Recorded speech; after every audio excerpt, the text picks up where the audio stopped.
welcome to Career Vibes to Thrive podcast powered by Lead Humano with your host, Luz.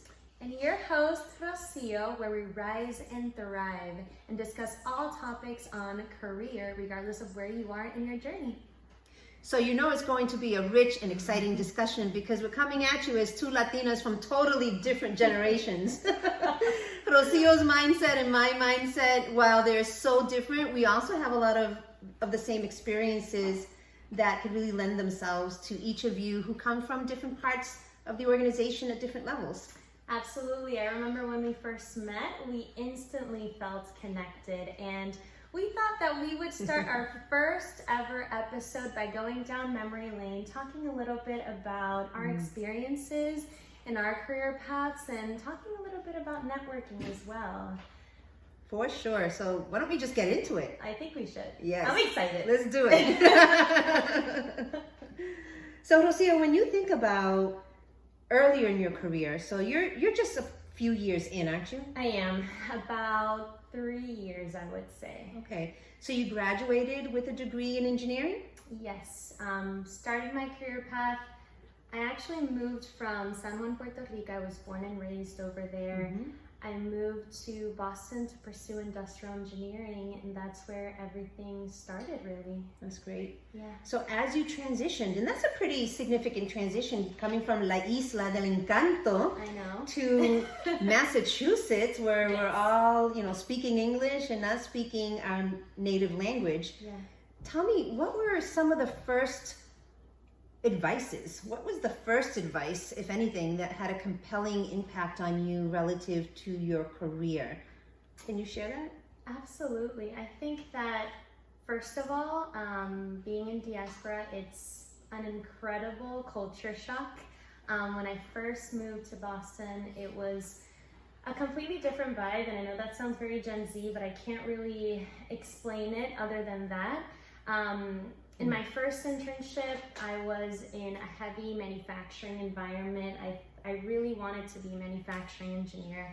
And I think that throughout my career, I've received really good advice, but also very bad advice. And I wish that someone would have been there to tell me that it's okay for me to question feedback or advice. And, That's right. and for me to learn enough about myself to know what would be helpful and what's not. And I think that the best advice that I could give someone starting their career is to be their authentic self. I really struggled with that.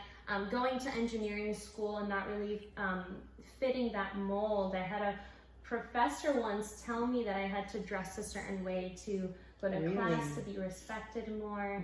In my internships, I am really bubbly, and I love that about myself now.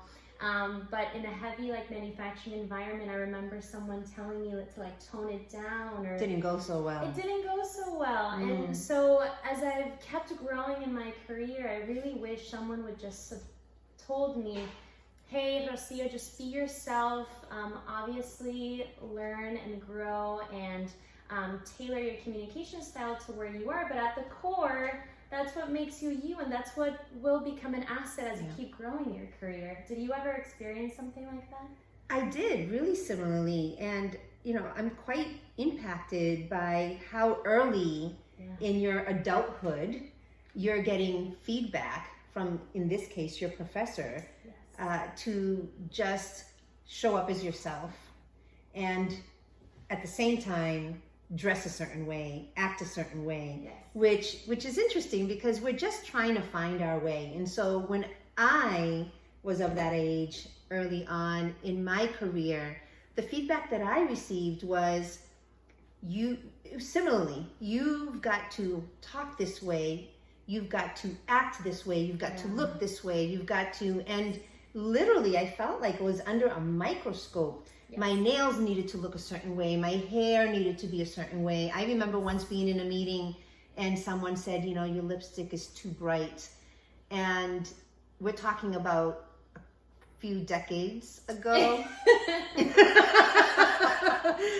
I guess I just had to call that out. But it's the same situation that we're all dealing with. And so the worst advice that I got literally is the fact that I needed to, what we call today is code switch. It's act more like the majority instead of just being yourself and being part of a community that's considered minority as an underrepresented group.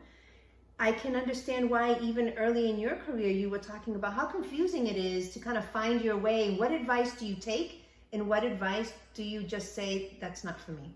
Absolutely. It's a little sad and also great that we can relate to this, but I think that's why we're here, because we want to make sure that other people who are starting their career or in the midst of their career or even at the end of their careers know that this is a safe space to talk about some of these topics. It's really frightening when you're starting your career, to be really honest. You want to be successful, and you don't necessarily know what success looks like, and you look around and you're like, okay, then I have to fit in. But really, I think that where I am right now, I've noticed that when I am myself authentically at work and do a great job, I really do stand out more. You're at your best, right? You're doing your best work when you can be your authentic self. And speaking to that, Rocio, one of the things that I struggle with is still today, I had personally experienced, and I know individuals that I coach are experiencing the fact that there is an expectation. While we talk about diversity, inclusion, and belonging, this whole conversation about equity, there's still an expectation for us to fit in. And so it's important that we're having this conversation, because while we may not have all the answers or be able to guide you all directly in the way that would suit you best, and that's because we're all our own individuals, we are authentically different. That's the beauty of diversity. We can offer you tips, ideas, perspective, guidance on how to show up as yourself. And I think that there's no better way, and you said it so beautifully, Rocio, is when you do own your authenticity, you do your best work. That's when you shine. Absolutely. I remember it's cringy, but it's not cringy. When I first started to embrace myself at work, I was like 110% myself. Maybe too much. A little too much. Very loud, very like in your face. Very Puerto Rican. Bien boricua. Boricua. I was still doing a good job. I think I definitely overdid it at times, and that's okay. I was still learning. Is that because of excitement, or is that just who you are? Like, I'm trying to gauge now. Was that because it was naturally Rocio at that age, or because you were just so excited to be at a place and as an adult, with a big career as an engineer and all that? Yeah. I think that from, I tried so many different experiments on myself now that I reflect back on it. Starting with internships, I was like, okay, I'll be serious, and I'm gonna, not be super feminine at work, and I'm gonna be more understated and listen more than speak up. I was so afraid, like my voice would even tremble in like group meetings. In my other experience outside of college, I was like, okay, I tried that, so let me be like super, like vamp it out, Rocio 2.0. And that was, to be honest, very draining as well, just because I still wasn't, finding who I was. And I guess a tip that I have for people who are starting their careers, don't use, I don't know how it's called, self-deprecating humor. I used to do that all the time. Like, for example, I would mess up a word in English, and then I would say like, ha ha ha, English is a second language, like, que boba, como que. Right. Or, saying over sorry, or like, anytime I would feel any type of insecurity, that would be with my accent, or starting my career as an engineer and being like the youngest in the room, or every opportunity that I had to push myself down, I would take it, because I thought to myself, if I voice my insecurity first, then I won't give the space for someone else to do it for me. And I think that that's something that I really try to be honest and coach younger students. Like, that's not really cool. You're actually setting up the stage for people to be like, okay, if she thinks that way about herself, then maybe we should treat her less. It's like giving folks permission to treat you that way, because if you're doing it to yourself, why wouldn't they? Yeah. I know. It's powerful, the experiences that we have, and I don't mean powerful in a positive way. Sometimes they are, if we can get through it. But it's powerful in the sense of the impact that these experiences have on us. We carry every one of these experiences unconsciously. They become part of our thread, our narrative, if you will. And we keep playing those recordings over and over again until we can finally kind of break through. For an example, right? My name is Luz Josefina Carrasquillo de Frazier. Imagine that on a resume. And I'm sure there's many people that can relate. Rocio is not a common name. Del Mar, Bravo, Ríos, Acosta, Vélez, del Toro, Echevarría. You got me beat, girl. Shout out to the Boricuas. We carry our name for sure. But imagine that showing up on a resume in the United States. So for many years, to make things easier for me, and this is stemming from school age, grammar school age, I went by the name of Lucy. My parents called me Lucy because Luz, back then, do I keep saying that? Back then, was really difficult for folks. L-U-Z, it was Luz, it was a pause, it was awkward. And so Lucy became my name. And so today, many people refer to me as Lucy. But there was a point in time, Rocio, I would say in my early 30s, where I said to myself, no, my name is not Lucy. My name is Luz. And I'm not going to continue to change my name so that I make other people comfortable. My name is Luz. It's not that difficult to pronounce. If you ask me, I am so honored to just take a moment and say, my name is Luz. You pronounce it like Luz, like L-O-O-S-E, if you need an English version of it. Yes. And it's okay. Like, that is my name. And Luz means light. It does. Right? And so while I recognize being a very senior HR level leader in organizations that people do pause at reading names on resumes, right? So first you got to get through the system. And we're going to talk about all these types of topics coming up in our episodes ahead. But once you get through the system, there's somebody physically looking at your resume online and they're looking at names. And so, you know, claim your name, claim your authenticity. And at the same time, my message is also be aware that there are biases. Also be aware that you may be impacted by someone's perspective that's different than yours about who you are, and they just didn't take the time to get to know you yet, and so they pass you over. But my lesson around claiming my name, claiming my authenticity, while I had seen a difference in how people were interacting with me, I wouldn't change it. It's who I am. And to your point earlier, Rocio, when you said, when I'm authentically myself, I do my best work. Yes. I do my best work also. How powerful is it to reclaim your name? Like, that sentence is so powerful. And I clenched when you mentioned about the Lucy situation, because, you know, we started our careers in different times. And when I started my career, I was Rose. You were Rose? I was Rose! You kind of look like a rose, but okay. Fun fact. Like Rosa? No, just Rose, English. Rose. Rose. And fun fact, I now use Rose as my alter ego, but that's whenever I'm sassy, I am Oh my Rose. gosh, please let me know. Is Rose speaking to us now, or is it Rocio? No. You're getting Rocio today. Okay, all right. We're getting Rocio. I was Rose for the longest time, and I completely forgot about that. So did you pick that name? Tell me more about how this all came about. Similar to you, people, like, you should see how people get nervous reading my name out loud.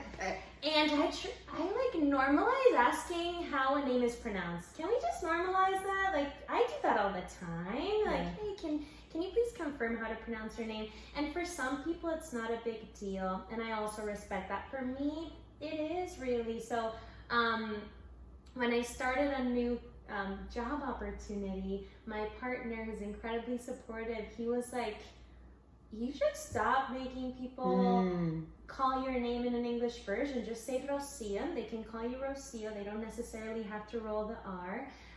But I just felt so like something lit in me when somebody would say my name right or write my name with the accent and the I. I was just gonna go there. Not only do you have the rolling on, Rocio, that's hard to do, but you've got the accent. Yeah. It's like my maiden name, so I was Luz Carrasquillo. So it became Lucy, just to tone it down a bit, and Carrasquillo, kill a squirrel. I heard all of that. Yeah. Look, we're becoming, like, this is real talk between us, right? We're sharing with everyone. There are some tips, though, for us to how we claim our name. So if you have made it easy for everybody else because your name is just different, reclaim your name is the first, right? The first tip. Yeah. And there's ways to doing that. So on resumes, you can put your name and then use the, I don't know what they call it, Rocio, but the way to pronounce, right? It's different. That's right. Yes. So that way it takes the sting off of anyone that's looking at your name and saying, oh, I'm going to skip over this. This person is well qualified for this role, but I don't want to suffer the embarrassment of mispronouncing, or I don't want to ask them, because people are like that. Some folks just won't take a moment to ask, but you can make it easier for them.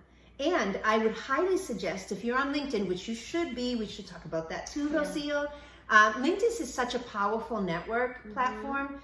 You've got an opportunity to click on the little speaker sign next to your name. Oh, you can. Yes, I've seen that. Have you used it? No, I haven't used it myself. Tell us about it. I want to. It's a little, you can create a voice memo of how your name is pronounced. And I want to be very clear. I love when people try in general. So if they mispronounce my name, like, I never am mad, by the way. Me neither. It's more of when someone doesn't try and then they say, because I've listened to this verbatim, your name is too difficult, can I call you Rose? Or can I call you R? And I don't think that that's okay. So these are fun tips to make, just tear down that barrier, but in no means we're mad if someone mispronounces our name, because it's another language, essentially. That's right. Yeah, and that's exactly right. Like, it's an honor. It's a feel-good moment when someone really takes the time to care enough to learn how to pronounce your name. And so if you're struggling a bit, we're just going to giggle with you and say, I get it. And this is how you pronounce it. It's loose. Right? Yeah. And it's all good. It's all good. So for this first episode, we wanted to share more about ourselves authentically. So now you know what this generational gap is like. And we love it. We embrace it. We do embrace it. And we come both from La Isla de Encanto, Puerto Rico. Exacto, Boricuas. But we're different in that I wasn't born in Puerto Rico. And that's okay. And you were. I was. And you were raised there. Yeah, came here when I was 18. Yeah. And I was born and raised in Lawrence, Massachusetts. But my parents spoke very little English. So my culture, and of course I visited Puerto Rico as often as possible. My family's still there. I've got grandma and mi abuelita and mi primos and my family are there. But, I think that's even another point that I would consider a value in our conversations, is that I'm a bit more Americanized, I think is how we say it, in the way that we describe it. Americanizada. Exactly. But I don't see you that way. But yeah, some people are like that. That if you're not born over there, you're not Puerto Rican enough to be part of us. But I bet it also can be difficult because when you're here, you're not American enough. And that is a topic I do want to talk about because I have often found myself in between the two. Yeah. Right? In between the two. And so for today, we're talking about all things relative to who we are authentically, which brings me to a thought about when we're networking. So we talked about how our name shows up on a resume and the challenges with that, and we gave you some good tips, right? let's talk about what it's like when we're networking with people. What's it like for you, Rocio, when you're working a room, you walk in, you're going to conferences, you're showing up, you just started in a new organization nearly a year ago, and you're getting to know new people. What's it like when you're introducing yourself? What can you share that are some good enabling behaviors for us to practice? Of course. And we knew each other from networking. That's too. right. We should tell them that story. Yeah. Well, but let me start with the tips first. I would say I have a tip. So when you start in a new organization, usually, or like the younger generation usually receives a list of people that you should meet first. And because of the hybrid environment that we are in right now, which is amazing, you get to schedule these 30-minute get-to-knows or one-on-ones with different people from different teams. And a tip that I have is I have a one-slider, like a 4-blocker, and I have a picture of the university I went to, my degrees, and then another block on my career path and the different job opportunities I've had. And then at the bottom, but again, everybody's different, the bottom is about me personally. So I have like, hey, I've been with my partner, we're high school sweethearts, we have a cat, she's very expressive, we love snowboarding, etc. And what I find is that, you know, everybody will have a different brand, but what I like to start first foot forward is let's understand that we're people before our job title. So love that. Woo. I want them to get to know me. And, you know, everybody has their comfort level when it comes to sharing about their personal life. So you don't need to put that many fun facts about you. But I've found that people like put their guard down and are more open to getting to know you and helping you as you onboard in a new organization. I love that. And what was most profound for me is that you said we should get to know each other as people, as human beings first. I always look like that. It's so important because that's how we create a connection. Yes. That's where we can start to create a relationship, because there are things that we do have in common. Even though we come from different parts of the world, even though we have accents, even though we have names that are hard to pronounce sometimes, we have a lot in common as human beings, and why not start there? I find that to be really refreshing in the way that you described how you put your grid together. I love that. So do you send that out to the team that you're a part of and say, here's Rocio? I'm very type A, so I put in the meeting invite. Type A. I set up a 30-minute meeting, and I say, hey, thank you so much for being open to having a one-on-one with me. Very excited to learn more about your career path. I always put it on their end. And I'm also excited to introduce myself. Here's a link to a one-slider about me. And to be honest, I really do think they don't open it that many times before, but when I open it up for a conversation, I feel like it removes the awkwardness of like, where do I start? And I put them on their court to say, sometimes I hear, oh, I have a cat too, or oh, I like to snowboard, where do you snowboard? There are the things that we have in common. Yeah, but how about you? What do you do at first when you're meeting new people, and specifically for people who are less comfortable making the first move? What advice would you give them? That's a great question. You can tell when folks are uncomfortable, and I'll start with this. Because typically you're wearing a name tag, and on the name tag it says loose, and so that's when they pause and they're like, what, you know. So what I always try to do is be the initiator. Now, I'm like right on the line of an introvert extrovert. So working a room and just cold introductions are not my thing. I start with a smile, and I mostly meet people like at the coffee stand. I go straight to the coffee stand if there's one, or if there's a beverage section, or I sit down and I try to find just one person and make small talk. When I do that, I always take the initiative to introduce myself first. So, hi, I'm Luz. And I say it very loudly, not too loud to scare them, but meaning so that they can hear me, and I pronounce it slowly, so to give them the absolute opportunity to successfully say it back. engage with me Yeah. using my name. Yeah. I love that. So that's one of the ways that I try to put people at ease, but still claim my name and authenticity.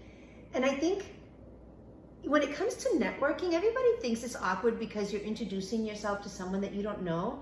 But again, find those things that are common. If you're looking at something and, hey, so what did you think about that?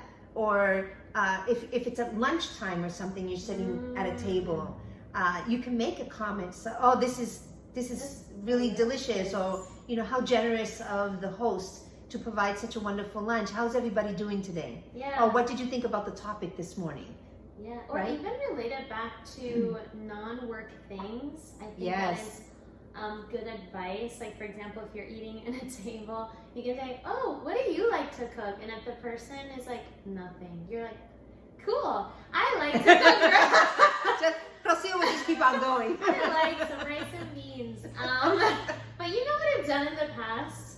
And again, not everybody feels comfortable putting everything out there, but I sometimes start like, can I be really honest? I'm really nervous, but I'm excited to be here. Oh my gosh, vulnerability, just being human. I say it all the time. You know what? I'm a huge nervous sweater. Public announcement. And yes, it gets really bad. Anyways, when I'm not working, I've said that before. Like, you know what? I'm super nervous. I don't even know where to start. My name's Rocio. I'm blank in the company. I really want to get to know you. Can you tell me a little bit more about yourself? And love that. That opens the door too. They're like, oh, okay, yeah, let's have a conversation. Ain't nobody going to say no to that or turn that down, right? Because yes. The likelihood, Rocio, that they're feeling the same way, isn't it very high? Yes, it is. But you know what? I think we've described a perfect scenario. We've described a scenario where we were able to speak and have a good conversation. Can we talk about those networking fails? Oh, do you really want to know? Yes. Because I've had so many. Or like one-on-one fails. What have you learned? Also, tell us a little bit about that. I gotta confess this story. I was working at a really large organization. This is earlier in my career, and I was nominated to be part of a very privileged, because it was by nomination, and it was very difficult to get into this program, executive level leadership development training. Yeah. And one of the experiences was for us to all meet in person and travel to a location. And I remember that night, I got dressed, I followed all the steps, everything that everybody told me. I had a suit on, not too much makeup, but enough so I don't look like a zombie or anything. My hair, you know, everything was in place.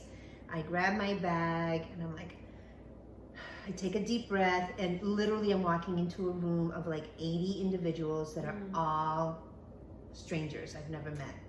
It's intimidating. It really was. And I remember coming down the elevator and gosh, I was taking deep breaths. The elevator door opens. This happened like 15 years ago, and more than that, 20 years ago, and I can still remember it as if it was today.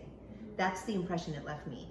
The elevators open, and I'm standing there looking, and I can see people buzzing around and talking, and the noise getting louder as I'm walking. To this. I'm walking towards the big door that opens to the function room, and it's getting louder, and my heart starts pounding and pounding and pounding. I take a breath, and I'm like, Luz, you can do this. Like, these are people that somehow, some way you're going to interact with during the program. You're going to be all right. You can do this. I step into the room. It was very loud. There was a lot of chatter. Sensory I can overload. hear people laughing. And what I see as I'm scanning the room is 2 people, 3 people, groups of 5 people. I don't notice anybody standing alone. I also can't pick up on like, where can I go to stand and grab a drink or something while I'm trying to find a way to talk to somebody. I couldn't find that fast enough. Ask me what I did, Rocio. What did you do? Oh, take a guess. You want to take a guess? I don't even know, like, you described it so well. It's because I constantly think about it until still today, I use it as a learning. I took a quick scan again, found myself in the same situation, everybody in little pods and talking to one another. I could not identify one person that I can go to. I turned around, got back on the elevator, went straight to my room. That's so and I cried and cried and cried because I'm like, it was just so much for me to like even process. It's earlier in my career, but not that early that I should have been able to surpass that. But I share that story because it's real and because it happens. And also to say, Rocio, that it's okay, that we recognize that we could be, I like the word that you used to describe like sensory overload. It was just so much for me to process, and I couldn't find a way to feel like I belonged or accepted right away, which was so important to me, to feel like I was a part of something. And so the next part of this story is a good story. I cleaned myself up and I'm like, okay, I was selected to be part of this leadership development program. I was invested in to fly to this location. I've got to show up. I can't let them not see me there. So I cleaned myself up, back to the elevator, back to the room. At this point, the program for the evening was starting. So I found my seat. The networking part was basically done. And I found my seat, sat down, and went through the program. And then so what was good throughout the program, I had people sitting around me that I can chit chat with and so on. So the rest of the evening that continues with networking was so much better, and I felt so much more at ease. But that was my first real experience, and the impact it had on me still lives in me today. And so no word of a lie, when I walk into big spaces that way and it's new for me, I can still feel that anxiety. And then I just remembered that I was able to get through it. Just find different ways to break the ice. So again, stand next to someone and just introduce yourself. Hi, I'm Luz. I'm here because, or I'm part of, or you know, how long have you been? Something, right? Even the weather. Talk about the weather. Or what are you having? Your drink looks amazing. Like, what are you having? It's a mocktail, whatever it is. It doesn't matter. Just find a way to break the ice. It's so important to network. And Rocio, you know this from early career stages, right? Give me a couple of reasons why you think it's so important. And then I want to share a resource that we have that we want to share with everybody. Yes. And by the way, that's a great tip you just gave. If you're going to a networking event, you don't necessarily have to go to all parts. If you're starting out, if you feel more comfortable in smaller groups, you can definitely shift the schedule. You can test the waters out like you did. And you mentioned something about, oh, I should have overcome that. No, not really. You're human. True. A lot was going on at the moment, and as you mentioned, it was a growth opportunity for you. That's right. That's how you got to see it. Networking tips.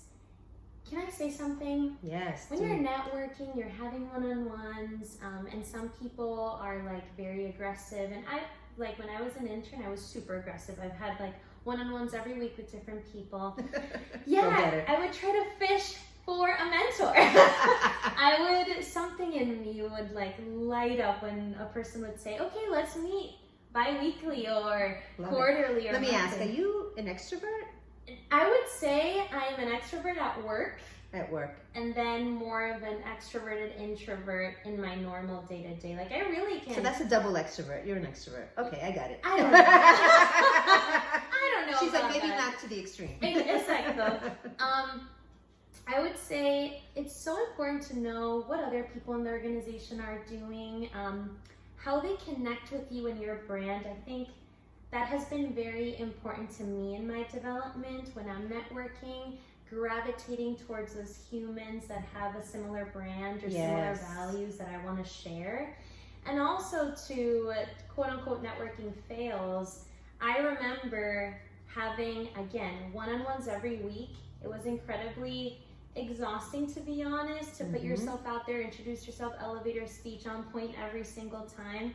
And what I learned is that less is more when it comes to networking. Just because you're starting your career, or if you feel stuck and you want to move, it doesn't mean that you have to network with 20 people each week you should be selective, regardless of where you are in your career, selective with the people that you want to associate yourself with, learn from, because if you are networking with someone just because of their title and you don't necessarily agree with their leadership style, what will you absorb when you're networking with them? What will you learn? Great point. You know, so that would be my tip. Just be more selective of the people that you're networking with, share values, connect with them in some sort of way, and not everyone you network with will be something that will necessarily propel you for that next role, but they might help you personally. That's with right. some internal battles. They might help you with communication style. Mm-hmm. I'm a talker, so I learned from networking to be more of an active listener. Mm-hmm. I learned from you how to be more authentic at work, you know? Mm-hmm. So it really, and you can also network with people that you decide, okay, this is not necessarily a good fit for me, but I'm so glad I put myself out there. Absolutely. And move forward. I always say we learn something with every experience. We learn the things that we want to continue to do because we found it of value, and we learn the things that are like, okay, not for me, but I still appreciate the experience and the opportunity, right? That learning. So Rocio and I want to share with you unlocking the secrets to career success. In this book, we talk about networking, and there's some phenomenal tips in here.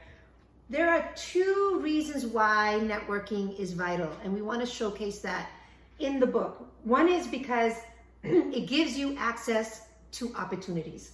It's the type of thing that we've been talking about, right? Yes. So whether it becomes a mentorship relationship, or it's just simply an opportunity to gain access to a person that you've been trying to meet and learn from, for only the 20 minutes that you connect with them, that's okay too. So it gives you access for opportunities. The other thing that networking does for you, networking for success, is that it will basically trigger your professional growth. So for those opportunities, Rocio, that we're talking about, when we meet someone and there's some chemistry, there's a connection, like how we met. Oh, how we met. Right? I say it with like hard eyes. You did, that's why it made me laugh. But we met at an organization where I was a more senior HR person. I'm way more senior. Let me just And Rocio was new to the organization, and we just connected naturally just by having small talk. Next thing you know, we're having coffee and we're really getting to know each other. And it became a mentorship relationship, and not a mentorship that I'm mentoring Rocio. It was a mutual relationship of mentorship, of trust, of communication. And so that's how all of this has morphed into even career vibes to thrive, right? Because many of the times we were talking about things that were happening in our professional experiences, and we both needed someone to talk to and someone to confide in. And so that's networking. That's the power of networking. Now we're doing a podcast on this. Exactly. Crazy how life works sometimes. So as we're wrapping up our session for today, Rocio, what are give me 2 highlights from our discussion today that you want to leave everybody with a summary with?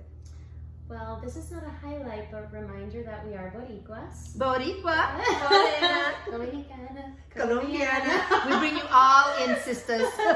We will not be performing anytime soon, but a couple highlights. The importance of networking and networking for yourself, and making sure that you are authentically choosing the people that will serve you, both personally and professionally.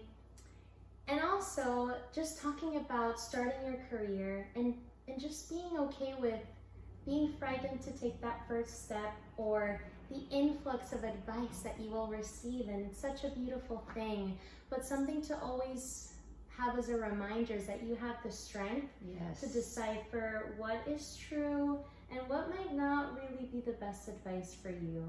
And again, Luz and I have made mistakes, and we've made winning decisions as well. And we're here, and we just really want to share our mission to creating a safe space and more resources, and the advice that we wish we would have received at the beginning. Isn't that the truth?